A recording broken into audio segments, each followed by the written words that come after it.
Avec ses dimensions monumentales, le Haut-Gomaï est un point de repère qu'il est impossible d'ignorer. Mais il n'en a pas toujours été ainsi. Au fil du temps, une grande quantité d'eau de pluie s'est infiltrée dans l'ancienne décharge pendant le déversage. Cette eau a entraîné l'accumulation de nombreux lixiviats juste au-dessus de la couche argileuse impénétrable.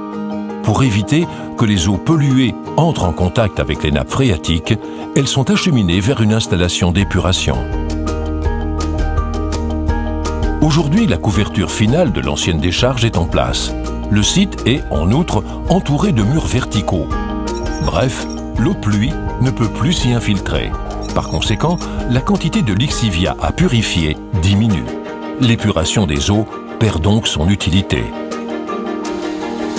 Pas vraiment en réalité, car le Haut-Gomaï exploite une nouvelle décharge à proximité de l'ancienne. Il met en outre son installation d'épuration et son savoir-faire au service de l'épuration des eaux résiduaires inoffensives de tiers. Sa situation idéale, à 2 pas du port d'Anvers, présente des avantages logistiques et, dès lors, écologiques.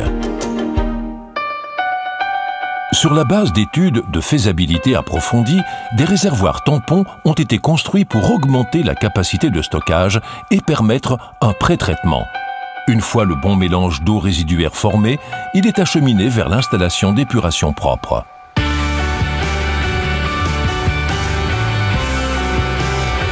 L'épuration biologique des eaux s'effectue en 2 étapes. Dans un premier temps, des bactéries décomposent les composés azotés et organiques. À ce stade, il est crucial que le réglage de la température soit optimal. Pour une épuration parfaite, la température de l'eau doit être comprise entre 18 et 30 degrés. L'eau est donc refroidie s'il fait trop chaud et réchauffée s'il fait trop froid. Pour ce faire, on utilise, pendant la saison froide, la chaleur résiduelle des moteurs biogaz. On ne perd donc jamais de vue le principe de boucler la boucle.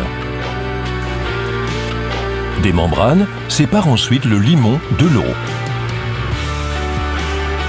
La deuxième étape consiste à extraire de l'eau les composés difficilement décomposables à l'aide d'un filtre à charbon actif.